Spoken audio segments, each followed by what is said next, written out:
The Mind.Shift podcasts are brought to you by the Quantum Living Corporation and are based on the emotional alchemy principles of Dr. Craig Farney, whose goal is to rewrite the human operating system, one thought at a time.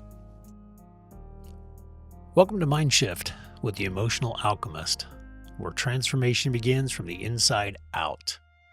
I'm Dr. Craig Farney, and I help people like you every day uncover the beliefs that run their lives, which then allows me to help them rewire their subconscious thinking and help them finally to begin to feel at peace within their own skin.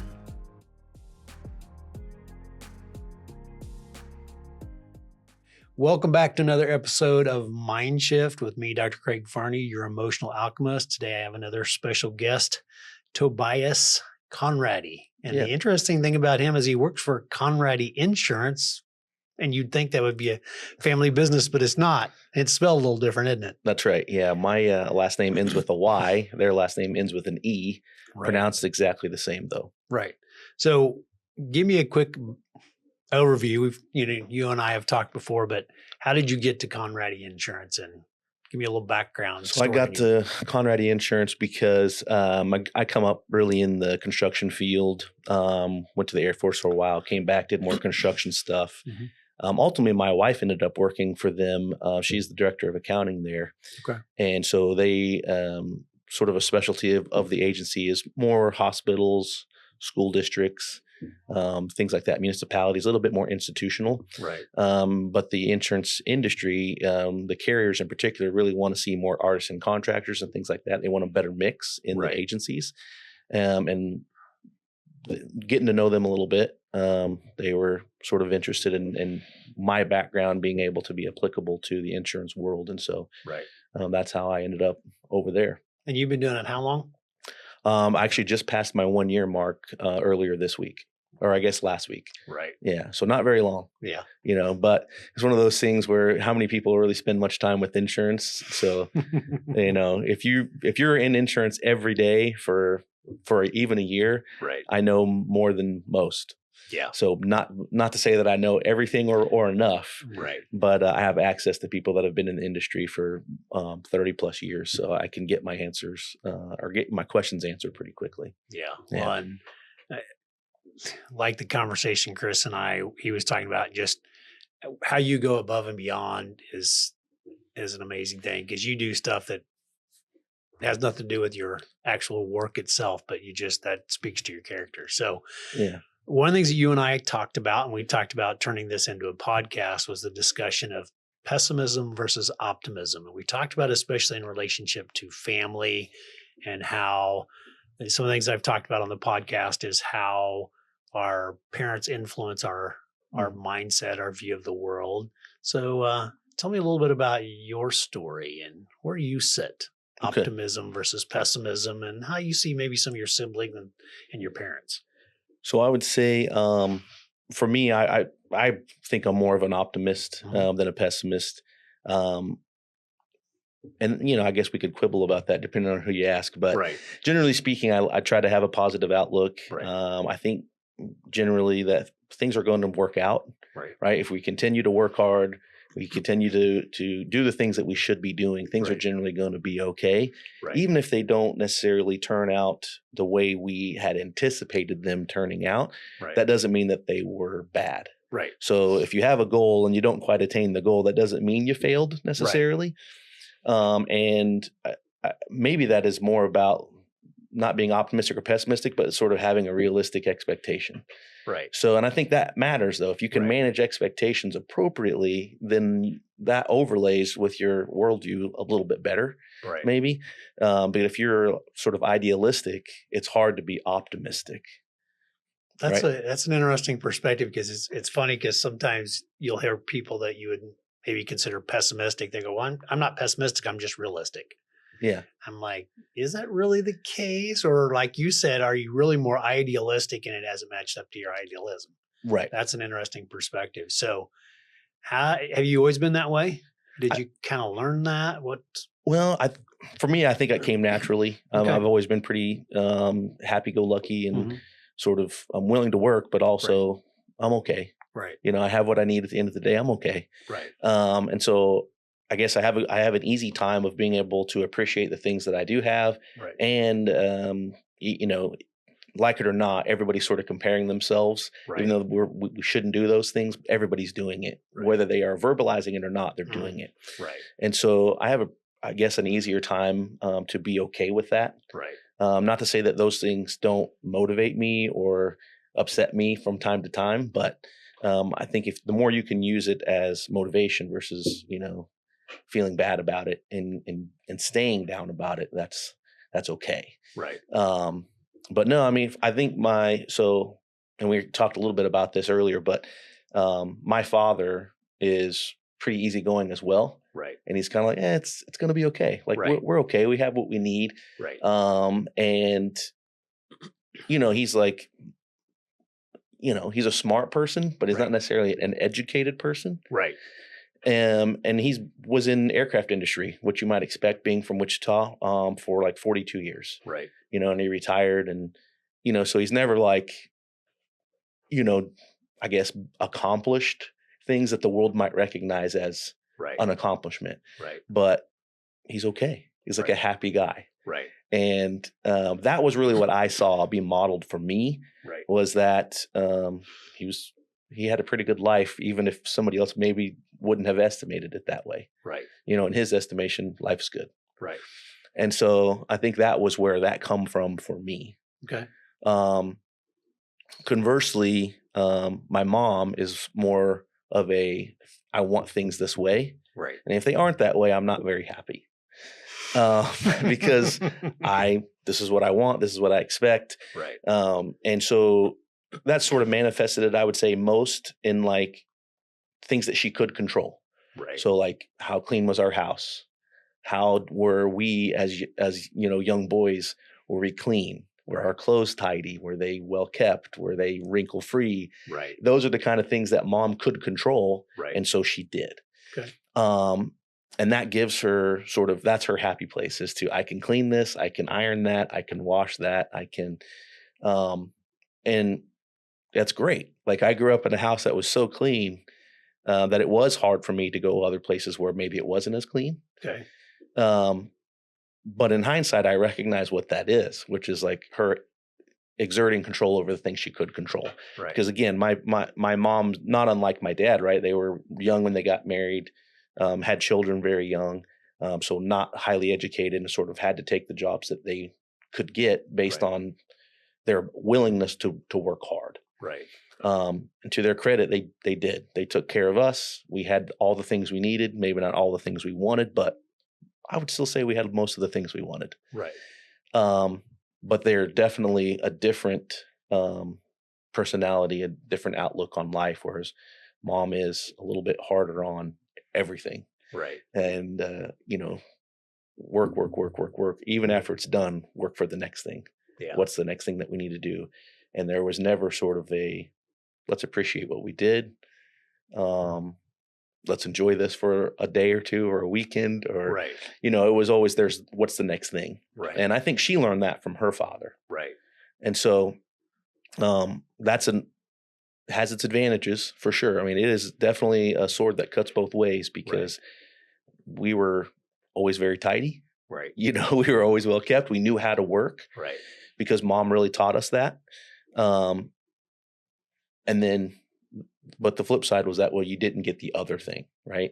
And so our parents were divorced when we were really young. So it really was, you got this at mom's and you got this at dad's. Wow. And I think my brother, being a little bit older than me, my older brother anyway, a little bit older than me, he was more aware of sort of how that relationship came apart, and maybe had an affinity, you know, for mom over dad, right? For whatever reason. Right. I wouldn't try to play psychologist on that piece, but well, I think that's interesting, because there's that argument over nature versus nurture type of stuff, and I'm like, I think when it ultimately comes down to it, it's neither one, it's both. Yeah. That I think you do tend to have a certain affinity, as the word you used, towards a certain personality type, and then I also think it's further enhanced or affected or impacted by the environment you grew up in as well. Because I can relate more towards what your mom's personality is than what your dad's is. What's been banging in my head is that word idealism. And I'm like, that's really the thing is you create this idealistic world and it doesn't match up. And you feel this frustration of trying to make it into that ideal world because you think if I can get the ideal, then I'll be okay. And it's interesting how someone with more of your personality, you're just okay, period. But you still strive for things. You're just not dependent upon it to be okay. And I find it interesting, even from the perspective of, I was talking to somebody here recently, and it's interesting to me how the natural inclination of the brain is, what's the worst case scenario? We always go to that. And I'm like, why is that? And it's the same question. I think there's an aspect that's nature, and I think there's an aspect that's nurture as well. But it's like, why do we not think what the best case scenario is? I find that interesting. And I think if we can learn to teach ourselves to think that way, I think we interact with life differently. Right. The other thing I thought about too is, because you talked about being appreciating and being grateful. And I find sometimes, I think with more of the aspect of personality I had is I have a hard time finding gratitude. And it really bothers me at times because I'm like, I've had days where, because I actually do this little gratitude journal every day. And there's days where I'm going, I don't feel anything. And I'm like, why is that? Yeah. So on that, I would say it's okay to repeat. Yeah. Meaning I'm grateful for the things that I'm grateful for every day. Yeah. And it's okay that if I don't have a new grateful thing in my life yet. Right. Right. And so it's okay to be grateful for my wife and my children and my health. And those are good things. Yeah. I think what I actually struggle with though is to actually feel the gratitude. And I think especially when you get those that tend to be more pessimistic are more feelers. And I think those that are more optimistic tend to be more doers. And so I think there's this aspect of when I feel it, it's good. And when I don't feel it, it's not. And that's one of the things I've struggled with. It isn't that I can't think about those things. It's just like going, why don't I feel gratitude? Because I think it gets back into that concept of ideal. I have this ideal that I've created within my mind. And instead of just accepting and going with the flow of life, it's like I'm trying to force it or control it or make it into something. And you kind of said that with your mom is it's almost like she couldn't be satisfied until she felt that sense of control. And I'm like, that's not healthy because what I realized too, even within myself, is control's an illusion. Yeah. It's there's moments of control. Yeah. Right. But there's this total control is impossible. Oh yeah. And so it goes back to that. If that's my expectation, boy, I'm in for it. Yeah. To think that I can maintain that or sustain, you just don't have the wherewithal from an energy level perspective or a competency perspective to always exert control over your environment or the things that are happening, around you or to you. And so it goes back to sort of like, okay, let me fall back and be okay. Right. Like retreat isn't death. Right. In that respect. So it's, it's not maybe it's not what I wanted today. I wanted victory today. Right. But retreat is an acceptable alternative, particularly if the unacceptable alternative is death. So, So you're using military terms and you mentioned that you served in the military too. Yeah. From an overall perspective, how does that influence that pessimistic, optimistic mindset? And what would you say as an overall perspective, how would you see the military? Is the military as a whole more optimistic, more pessimistic? Is it just vary? What's your perspective? I think the military is more optimistic. And the reason I say that is because you have to think it's going to go well, at least for me, to be willing to do it. Okay. Right? And that's obviously not always true. Right. But if you think I'm going to sign up for the infantry, it's important to me that I want to be able to serve my country in that way, or whatever capacity you're in the military. Right. Obviously, people know in the military, we're going to go and perpetrate war. Right. Right. Which means we're going to be at times under fire. Right. And you run the risk of death. Right. But you have to sort of think that's going to happen to somebody else. Right. It's not going to happen to me in order to feel like you can say yes and sign your name on that line. So that's why I think, that's more of an optimistic personality that's saying, I will be able to walk through these raindrops and not be affected, today. Yeah, I can see that. Yeah. What other areas of life do you see the same type of, because the other thing you've talked about too is you're a member of the Church of Latter-day Saints, correct? Mm-hmm. Church of Jesus Christ of Latter-day Saints. How does that play in there? How does that play in there? Well, I think, I don't know. There are optimists and pessimists in the church. There's no doubt about that. And there's people that come to it for both reasons. Right. People that are just, I'm shooting for this and I think I can achieve that. And there's people who were saying, if I don't do this, then these bad things happen to me. Right. Right. So there's kind of two schools of thought there. Right. So I don't know that there's necessarily a bad way to come about to arrive there. But yeah, I mean, church and spirituality is important to both. I think it's important to everybody. Yes. So I think it's just, if it is getting probably to an extreme, if you don't already have spirituality in your life, it's probably going to be you're going to need to get to one of the other extremes in order to feel like you need it. Gotcha. Right. Most of the time, and my son who's on a mission right now in Ecuador, that's sort of been his experience. Mm. He's been in different parts of the country where they were maybe more well-to-do or poorer. Right. And he's like, generally speaking, in the more wealthy areas of the country or the cities that he's been in, the people that were wealthy and walking around and talking to them have a sense of, well, I don't need it. I'm okay. Like, my life's pretty good. I don't need this. Okay. Whereas the people that are poorer are more willing to listen at least. Okay. And then, or he finds people that have had something major happen in their life. Right. A death happened recently, a car accident, a house burned down, some major event has occurred where they're sort of searching for answers. And then they're maybe more willing to see that. Okay. Or to listen to those things. And so, I think that's kind of, or a baby was born, right. And they're thinking, oh my gosh, what am I teaching this baby? Like, I'm so happy. I really want this person to do well and to succeed in life and thrive. Right. What can I do?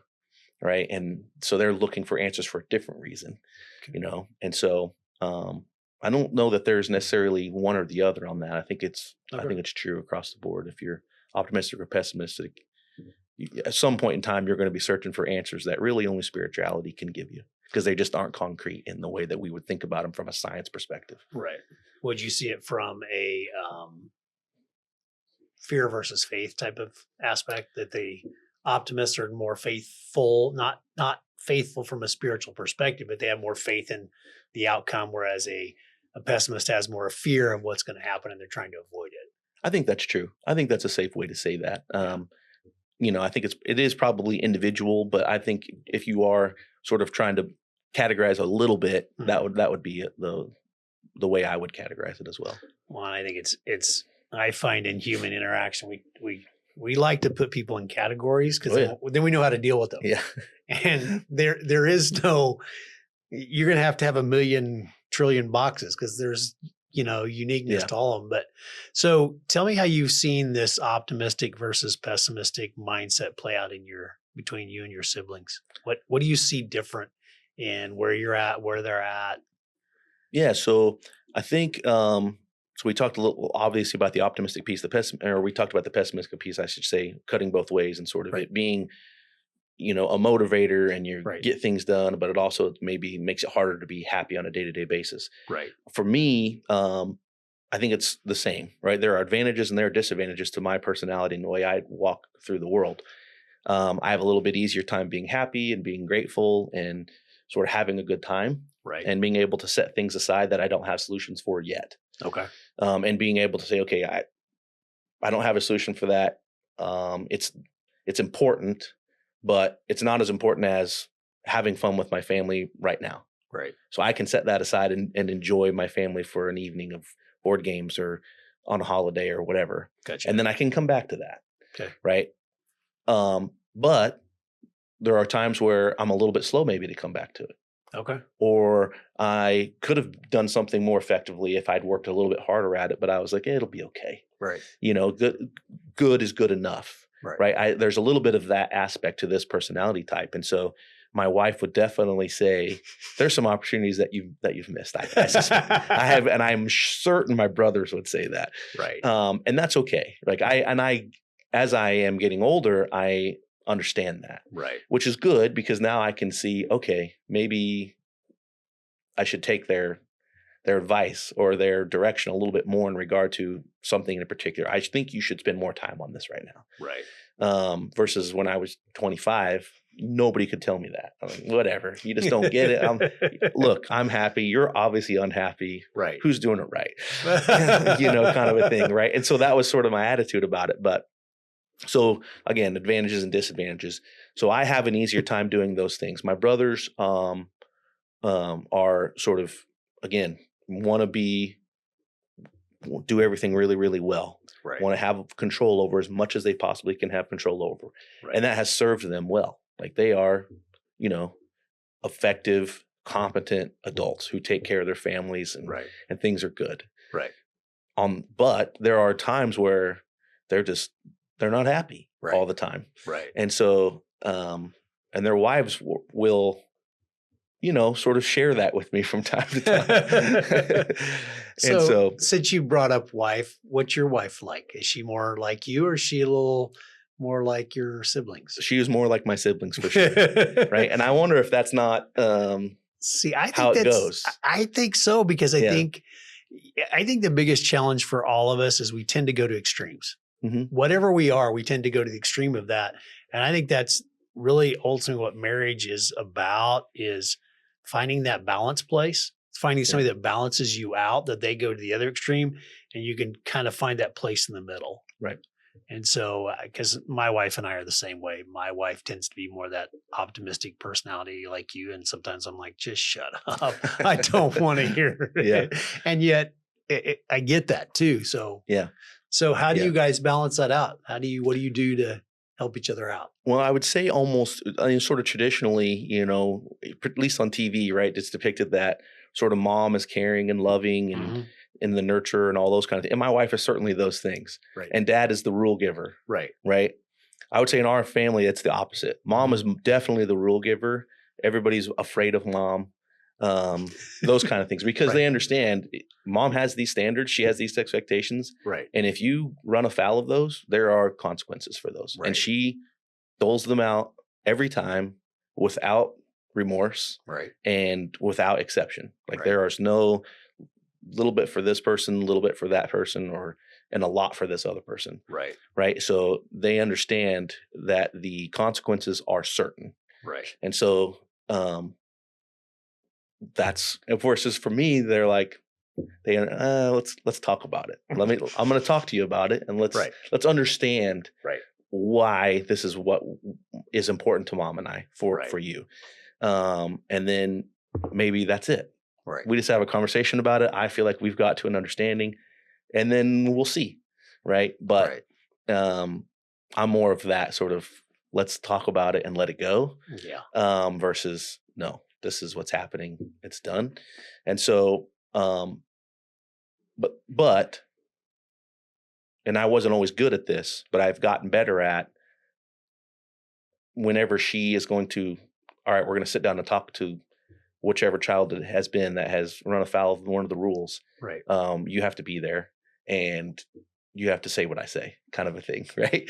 So she has gotten me on the team, so to speak. Not that I wasn't on the team. I just wasn't necessarily, didn't always have the jersey on and ready to play. Gotcha. Right. And so now they understand, right, as they have gotten to, their teenage years, and they're getting out of those now. But no, if mom says that, and you come ask me separately, I'm going to say, well, I have to talk to mom first, because I've made those mistakes when they were 6 and 7 and 8 years old. Or it's fine, and then I'm in trouble 10 minutes later because did you say they could do that kind of, So that's how that went, and so that was a learning experience for me too. Sure, and understanding what she needed from me, so that she wasn't always, the bad guy, the warden, that kind of thing. So, but yeah, so I would say that's how we balance it out. Is there are times where, I didn't always do it well. Right. Right. But she trained me up. right? As wives are wont to do. And I would say there are times that I care more about a thing than she did. Right. And those roles reversed. But that was, I would say that was probably an 80-20 proposition there. Yeah. Yeah. I find it interesting because I've been married, it'll be 34 years this year. So and I don't know why, but it finally hit me recently. I'm going, I think you already know it, but you go, wow, what's important to me is not important to her. And what's important to her isn't necessarily important to me. And it's being able to have that conversation that says, hey, here's what's important to me. And you go, hey, here's what's, that's what's important to you. And then you can actually, I think it makes it easier to blend your personalities better if you have that understanding, because we tend to behave out of what's important to us. And it's almost like we expect our spouse to know that, and it be as important to them, and it's not. Yeah. And you go, wow, duh, I finally realized that. Yeah. So your kids. The kids. Yeah. Who are they like? So there's a little of both. We have 5 kids. I would say 3 are like her, 2 are like me. So she won the battle. Just kidding. Yeah. I mean, well, and I would say like so we had 3 girls and we have 2 boys. Right. So our older son he's the one that's in Ecuador now. Right. I'd say he's more like her, but he's still like an optimistic. He is a high achiever. Who is very diligent. Right. What I say is he has a gift of being able to make himself do hard things. Okay. So he took the hardest classes you could possibly take in high school. And when his senior year, he was at the kitchen table basically every night till 10 o'clock, 10:30, doing homework. Wow. And so, but that's like, so I can kind of see both sides. Like I never had that. Right. Right. My wife has that. Right. But he is still like pretty easygoing. Okay. Right. And then our youngest son is definitely more like me. And it drives his older brother crazy because he probably has more talent, but he doesn't work nearly as hard. Right. And so he gets really frustrated. Like, man, if you worked half as hard as I worked, you would, just out of here. And so that's an interesting dichotomy between the two of those, because there is definitely these are separate. Right. And then our oldest daughter is definitely like my wife, because she was tasked a lot. I think that's where that comes from, right? She's the oldest. She got tasked a lot, right? To, hey, help with this. I need you to do that. Watch the baby while I go change the laundry over, whatever. So she was constantly getting tasked, and those tasks graduated as she sort of got older and more competent as well. And so she was responsible a lot for her siblings. Yeah. And that's true for our second daughter as well, right? Because now she have more siblings after you keep getting tasks, because now you can only, our oldest daughter's 10, you're 8, but there's 3 below you. She's 10. She can only really watch 1 or 2.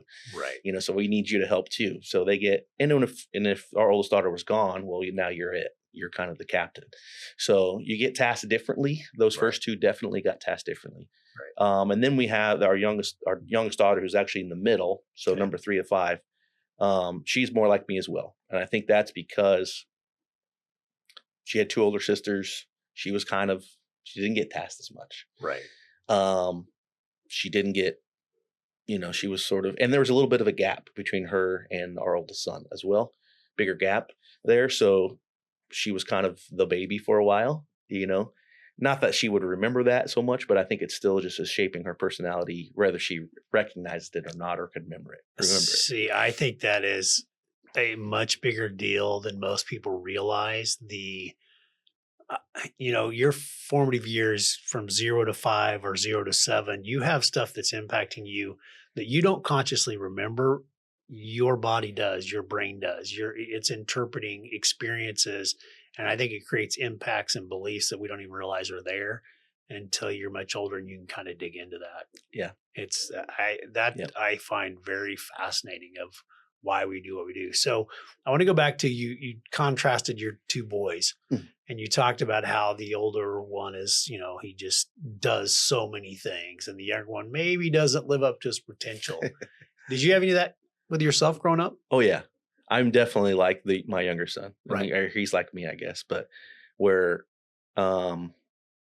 probably smarter than I showed on paper. Right. Definitely could have probably worked harder in high school, made better decisions, Right. and if I had been busier, that kind of takes care of itself. But because I was like, I've done enough, I'm going to go hang out. I'm going to go play a game. Whatever the case may be. And so I think that but yeah, I think he's more like me, and we are both chastised regularly by our siblings and parents about, being, not quite fulfilling the things that they see in us. Right. Yeah. Do you find there are areas, so you played football growing up in high school, were there areas that you were fully engaged in that you did live up to your, yeah. So it's more, it connects with what you are interested in. Correct. And driven to. That's right. As opposed to the ability itself. I think that's right. Like the ability's there to do other things. Right. But that's why I refer to my son having the gift of being able to make himself do hard things. Mm-hmm. I struggle with that. Right. Like I know this is a thing I should be doing. I know how it's going to help me. I just can't find the motivation to do it because I don't want to do it. I'm not interested in that. Mm-hmm. And so it's hard. So it is important that those two things overlap. And I think that's true for most people. Right. But there's other people who have just like a different gift of discipline that I don't have that. Right. So that's one of the things my older son, he would complain to me from time to time when it was just us about how I wish Octavian would do this better or he would do this more. Right. And I would tell him, I think you got the better gift. Because I see that in my older brother in particular, who can make himself do hard things. Right.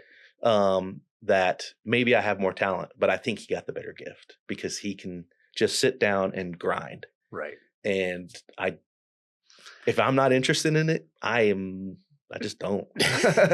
So I would even probably give a little pushback. Well, because I think this probably holds true just in general anyway. We tend to want what we don't have. I think that's true. Because coming from the other side, you get tired of, you just kind of feel miserable at times. Sure. Because you never feel satisfied. And I'm like, and I see others that are just kind of happy-go-lucky. I'm like, that would be nice. That would be nice to just chill and just not beat yourself up so much, not push yourself so hard. So I think you got both, it's because here's another thought I had too, is I've talked a lot about the concept of it. We have an inner parent and an inner child. And I wonder if it's possible to have like a pessimistic inner parent and an optimistic inner child. You know what I'm saying? I think so. That gets really, I'm going to have to maybe do a little exploring of that and maybe even do an episode on that on what, you could have these different combinations of pessimistic, but yeah, I'm gonna have to do that. That'll be interesting. I think that makes a lot of sense, right? Because certainly when you're a kid, everything's possible, right? I have time. I have, all this. These things are open to me if I choose them and go down those paths. And then as you get a little bit older, you're like, well, that's not possible because I don't have time, or I don't have resources, or I have made mistakes that cut me off from that path now, or at least cut me off from it being as easy as it would have been when I was 18. Now I'm whatever. Right. And so I think that makes sense that you have sort of this optimism that maybe morphs into maybe more pessimism as things you become more aware of limitations and constraints that exist.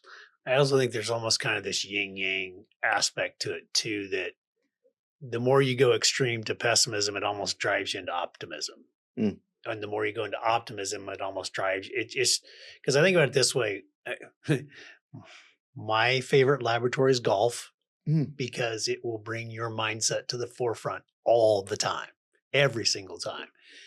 And what I realized in playing it is the only reason you get frustrated is because you believe you can do better. Yeah. Because otherwise there would be no purpose of being frustrated. And I think the same would apply in life too, that the only reason we get frustrated at ourselves is we go, there's got to be better. So it's almost like even as you're pessimistic, you're optimistic. Yeah. And vice versa. Yeah, that makes sense. Yeah. I like that. And one of the other things I think is when I think about optimism, the kind of an extreme of optimism is people that are sort of foolish. And it can be a positive in regard to what can you convince yourself of? Right. Right. So I Right. think these are like major risk takers Right. that will, go all in on an idea, and everybody else is like, you're totally insane. Right. But they're like, no, this is going to work. Like, Right. I have thought about it. I've done the research. I see the warning signs, but also I just know it's going to work. They've convinced themselves of it so thoroughly that it doesn't matter Right. everything else is going on. And when anybody's telling them what the headwinds are, like, and so it is funny. Like, there's a very fine line between I'm optimistic enough to do this thing and take this risk, and I'm a fool. Right. Yeah. Well, and that even probably ties back into the thing we talked about is from a parental influence. None of us are completely our parent, one parent or the other. We tend to have an affinity towards it. You have you're more like your dad. There's also aspects you've gained from your mom as well. Sure. And I think it's that ratio of, what percentage are you of each? It'd be interesting to see, those that have that complete, they're way out there ahead of everybody else. What was their upbringing like? What was it that drove them to that? Yeah. I don't know. I mean, I know, you hear some of the stories, right, of people that are famous, and you've heard their stories. And I feel like a lot of them come from maybe backgrounds they had opportunity to experiment or learn early, but not necessarily a bunch of resources. Gotcha. Right. So they were accustomed to doing things, sort of Spartan and bare bones. And that's what it is when you start a company or anything is, I know how to do this thing. I'm really effective at it. I have zero resources. But I'm okay with that. Let me just try it. And they go from, they have all this leverage, all this possibility to scale, and they have no overhead early, right? Because they can't have overhead because they wouldn't exist if they did. Right. And so there's all this room, and so all of a sudden they look really good on paper, and then investors do show up, and now they have resources more than they ever imagined, and they can start achieving these things that they have been thinking about but couldn't do because they didn't have the resources to do those things. And so, and maybe they do get a little bit foolish and it works out. Right. I think there's some of those things too. How many businesses started in a garage? It's just amazing if you think about that. Yeah. What's your idealistic, optimistic dream?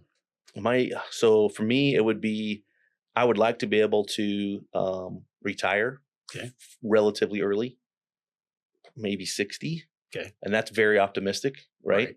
And the reason I want to do that is because in our church, it's common for people to serve missions. Gotcha. A lot of times they serve them when they're young, like my son is now, but it's not uncommon for them to also serve them when they're older. Okay. They're in their retirement years. And, you can choose like the duration and kind of what you're doing, but you can go a variety of places and do a variety of things. But I came to the church as an adult. Okay. So I didn't serve a mission as a younger person, as a young adult. And so I sort of feel like I want to. Okay. Like it's not a have to. Right. It's kind of like serving in the military, I would say. It's a nice analog to that, where it's not necessarily expected even. Right. But, for people that want to do it, it's, it's there.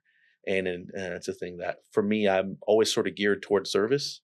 Right. I think it's how we're able to be more gracious and have more gratitude. It keeps us looking at our lives in a sort of more proper perspective. Right. And it's one of those things where you don't necessarily, I sign up for service things. I don't necessarily like look forward to them, but when I'm done, I'm like, man, that was a good day. Yeah. We did a good thing there. And so that's my ideal goal, is to be able to retire early enough that I'm not too old to go serve a mission and be effective. And that just means, if I can accomplish that, it means so many other good things too. Right. That I wouldn't necessarily name or label because I haven't even thought of them yet. Yeah. But that would mean that I have this ability to do other things. So is there any particular place you'd want to go? So there's a place that it's church property up near Kansas City, near Liberty, Missouri. Okay. It's a place called Adamon-Diamond. Okay. And it's mostly just ranches. It's like a grassland, and there's a whole sordid history there that we won't get into here, but suffice to say, there's a couple of ranch houses there. There's some visitor center, and there's a bunch of grass pastures. And people go serve missions there, and you occupy one of the homes. Okay. And your job is to upkeep the home and the wider property. Gotcha. So I always tell everybody my goal is to retire early and serve a mission by mowing God's grass. So, okay. Yeah. Gotcha. Yeah. So because that's essentially what they're doing up there. They're painting buildings. They're keeping the fences tidy. They're mowing the common areas, keeping the pastures looking good. Gotcha. And it's just maintenance of just of the property itself. So yeah. So you're how old now? I'm 44. Just turned 44 last week. So you got 16 years. Yeah. Do you see it all being in insurance? It looks like it. Okay. I mean, there's the opportunity is there. Right. Regarding, as far as like an income, and it's not like the most fun thing in the world. Right. So it's one of those things that I have had to sort of come to and understand that this isn't like, oh, I just love insurance. It's my favorite thing is to read a policy. Now I'll say the founder of our agency, he likes reading policies. He will read policies in the evening from time to time because it's like, that's a new thing that we hadn't ran into before. And that's not, and he kind of like, oh, that's another arrow in the quiver. Right. And I'm like, that's great. I love that you do that because then I can ask you about it.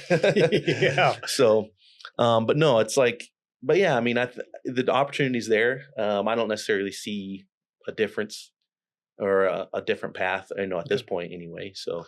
Well, and I kind of overheard you talking to, you have some diversification already too, though, because you and your siblings have a property or something along that lines. Yeah. So, my wife and I have some rentals as well, residential rentals, but then we have a partnership with my older brother. Gotcha. My wife and his wife and him, obviously, but where we've done some commercial development stuff, and so it's nothing super super big yet, but it's one of those things that if we can continue to the dominoes continue to fall for us, and we can build the next thing and build the next thing, then it turns into a fair income at retirement time. So. Gotcha. I wouldn't say it's not like life changing or, we're going to be filthy rich or anything like that, but the goal is a comfortable retirement that we can, serve. Well, and I was going to say, while we're young enough to do that. Doesn't that kind of fit we're talking about this whole personality anyway, I'm good. Yeah. Things are good. Yeah. And that's one of the things that him and I talked about too, because, we know we have a large family, and obviously we know a lot of people, and he was talking to, and I don't remember who it was, but he was talking to another person that I think he's friends with at church, and he was talking about somebody in his family who they've sort of made themselves miserable, but they're just I'm bumping the button. You're good. You're not the first one to do it. You won't be the last. Making themselves miserable, but they're very successful from a financial perspective. Right. Like they have tens of millions of dollars of net worth, and they're not happy, and so. It's because they can't stop, right? And that's at least that's their perception of it from the outside looking in. Right. And so they were talking, and then he relayed that conversation to me was you have to decide what's enough in advance. Okay. That's like what's concept. Enough. That way you can say, okay, well because it's always you think, oh, all right, if once I make six figures, I'm going to be good. Yeah. Once I have $1 million in savings, I'm going to be good. Yeah. And people, not that I have that in savings, I don't, but I mean, that's kind of these benchmarks that people set in their mind. Right. And then when they get there, are they good? Like maybe some are because they've decided in advance. And other times it's just, that's just the stepping stone that I thought was unachievable, but now I've achieved it. And so now I want 10 million. Well, yeah. And I think they think when I have this, I'll be happy. I'll be content. And it's kind of like the famous quote from Rockefeller that says, how much does a person need? And it's always just a little more. Just a little more. That's right. So. That's right. And so I think but it is about deciding what's enough in advance, and I remember that as a kid, maybe it was health class or something, but they talked about make decisions in advance about what you're going to do. And it was from a health perspective about, am I going to drink? Right. Am I going to smoke? Am I going to use drugs? Am I going to whatever? Right. But if think about those things now, decide now. And then that way, when you're presented with the scenario where it's like, it's a party and you're 17 and sort of things are happening and are you going to do those things then? And it's not a decision that you're making all at once because Right. you've already thought about that a lot in advance. I think it's a kind of a similar idea, right? And I think the more effectively we can do that, I think the better we can manage our expectations and be happy. Right. Yeah. So let me ask you this as we kind of bring this to a close. From all that you know, those out there that are more optimistic, what would you say to them? I would say be aware of the weaknesses of that personality, Okay. right? And to the extent that that can help you, Right. right? Because don't be afraid of it, I guess. Because I know for me, I was afraid of it for a long time. And that just makes it a weakness versus being Right. able to say, okay, that's a weakness. Let me shore that up. Let me Right. be aware of that so that when I am encountering it, again, it's like early decision making. Right. I can course correct, Right. or I can ask for help. Like, hey, look, I'm really struggling with this. Right. I need you to hold me accountable to this. And then I would say, keep doing what you're doing. Like, keep being gracious, keep serving people, because those are the things that are going to really let you be happy. Right. I think service is number one. Yeah. I mean, and if you even if you do it because you feel like you have to at first, Right. Create a habit of service. You're going to be happier, at least that day when you're done. Right. And then the more you do it, the longer it lasts, and the easier it is for you to have sort of gratitude and appreciation for the things that you've been given. You know, Right. the gifts that you have, the things that you've earned, the opportunities that have shown up for you. Yeah. I think one of my biggest life lessons is life isn't about what you can get, it's what you can give. Yeah. So the other side, what would you say to the Yeah. other option from a I think it's the mindset same thing, right? It's like, be aware of what your weaknesses are, Mhm. with that specific personality type, Right. because I think they are distinct and Right. maybe not universal, but they are Yeah. majority. And so, because to your point, people want to be happy, Yeah. right? So let's figure out as we go. Maybe it's keep a journal. I'm happy today. Let me think about why I'm happier today. Right.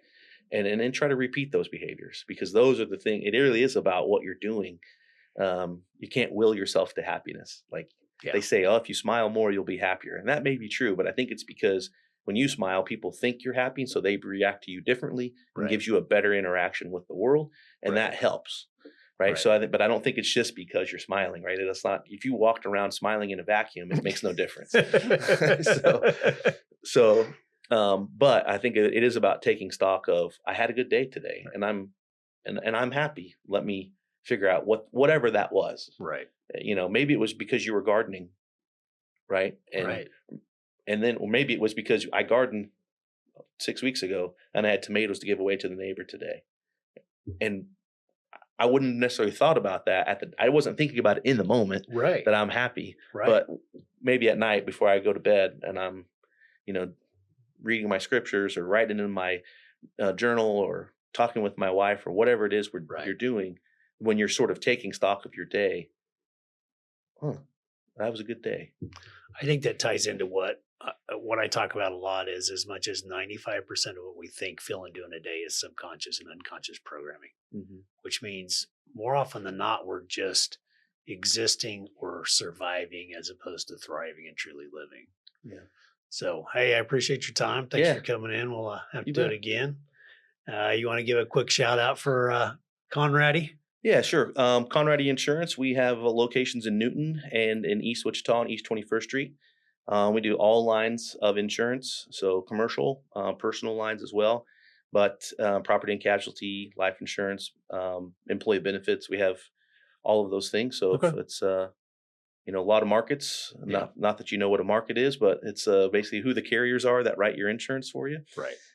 We have access to a lot of those sort of things. So we're a little over 50 employees and lots of experience, so we can take care of pretty much any insurance need that you might have. Awesome. Well, and I can attest, this guy has a heart of service and he will do anything he can to help you. So appreciate your time. Thanks for joining us on Mind Shift. Come back next week. We'll have another interview with somebody else. We'll talk about some other aspect of mindset. So thanks for joining us. Thank you for joining the Mind Shift podcast today. If this resonates, Dr. Farney would love to hear from you. Leave a review, message him on social media, or visit www.docerlifecenter.com to learn more about Dr. Farney and his approach to wellness. Until next time, keep alchemizing. The content of this podcast is for educational and informational purposes only and is not intended to be a substitute for professional mental health, medical, or therapeutic advice, diagnosis, or treatment. While Dr. Craig is passionate about emotional healing and personal growth, he is not acting as your personal therapist, counselor, or healthcare provider in this format. If you're experiencing significant emotional distress, mental health challenges, or physical ailments, he strongly encourages you to seek support from a licensed professional in your area. By listening, you agree to take full responsibility for your own well-being, decisions, and actions. You're the expert of your experience. This podcast is simply here to help support and inspire your healing journey.